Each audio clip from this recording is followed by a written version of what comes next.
Hey guys, how you doing? This is Manga, etc. And I'm here today to bring you the review for One Piece episode 932. So what we've got in this episode, I'm just going to talk about all the different parts. It breaks off and goes here and there throughout the episode. I'm just going to talk about all the different parts. So I'm going to start off with the Luffy stuff. So Luffy is still in the prison. Obviously now he's been freed. Obviously he's still in handcuffs. And he's in these sumo matches, if you want to call them that. And now it's basically the importance of his part episode is that us, the audience, learns that Luffy's been thinking. I know, Luffy's been thinking. That's a bit weird, but if you actually think about it, every time Luffy has got his butt beat by someone, he does go off and think, okay, how do I defeat this person? With Crocodile, he came back with Mizu. Luffy got his butt beat again, but then he came back the third time and he beat them. When he lost to Lucci, he's like, alright, cool, I need to get stronger, get 2, get 3, came about. And this essentially is the same thing again. Luffy got his one shot by Kaido, and now he's had time to think. He has time to realize, okay, I need to get stronger. And within this episode, you see him contemplating, I need more, I need more. Where's this thing that I need? And at the end of the episode, he comes to the conclusion, all right, I need to do what Rayleigh did, what Rayleigh showed me back then. So that's really the Luffy stuff within this episode. So over at the bathhouse, Sanji does what we expect Sanji to do. We can't hate him for doing what we know he's going to do. He was there peeping. But luckily, he was there peeping. Because in came trouble along the way. X-Drake and Hawkins were at the bathhouse, and basically the importance of this scene is that we find out that it is possible someone's leaking info. There might be a snitch in the bits, because they now know about the crescent moon tattoo on the ankle. Yeah, so they now know about the similar. Well, they now know about the crescent moon tattoo on the ankle, which means someone's been leaking information.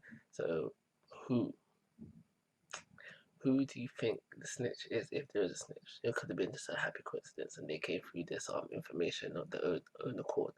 But let me know what you think on that. Also within this scene, after Sanji gets himself exposed due to Nami's happiness punch. I'm sure it was a very happy punch, I'm not gonna lie to you, Sanji.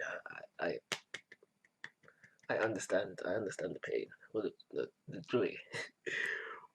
But after that, we do get into a little Hawkins and X-Drake versus Sanji, if you want to call them that. We do know that Sanji was really just concentrating on getting the heck out of there with Nami and the rest of the girls. But you can actually say, especially X-Drake, because if he says he's come to defeat Silvermask, was essentially trying. And now, what I still don't like, is that the main highlights of Sanji's raid suit so far has been its acceleration, its speed, and its ability to turn invisible.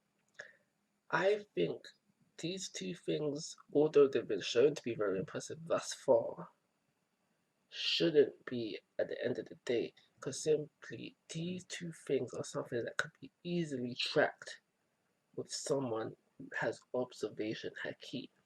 And now I should argue that Hawkins and X-Drake should have this type of haki, but yet when it comes to this episode, they are struggling to keep tabs on Sanji. So it's like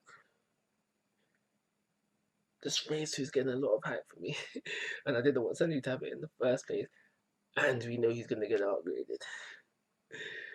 So there's that. So X-Drake and Hawkins, they try to capture Sanji, fail miserably. They get away, and it's as they're getting away, we learn via Sanji that Beppo and his boys, they've been captured. Was there another thing? No, I think that's it. And the last thing that we see within this episode Zoro has caught up to the person who stole his sword. We found out why he has stolen his sword. We found out a little bit about the person who stole his sword as well, and that he seems to just be a weapon collector. And Zoro says, this is perfect. We don't need some weapons. So not only is he gonna fight this guy to steal back his sword that got taken from him, he plans to take the rest of his weapons that he's harboring as well. So this episode, I usually complain about the pacing of the episode, but I think, and I usually complain about pacing of episodes, and I usually complain about going here and there. Sometimes I prefer to stay in just one place or just have an episode focus on two places. This one episode focused on three, but it wasn't too bad. I think the pacing was decent for this episode, and it's for those reasons with the action sprinkled in here and there. I know it wasn't epic action, but a little bit of action always helps. So it's for those reasons I'm gonna give this episode a 3-star rating.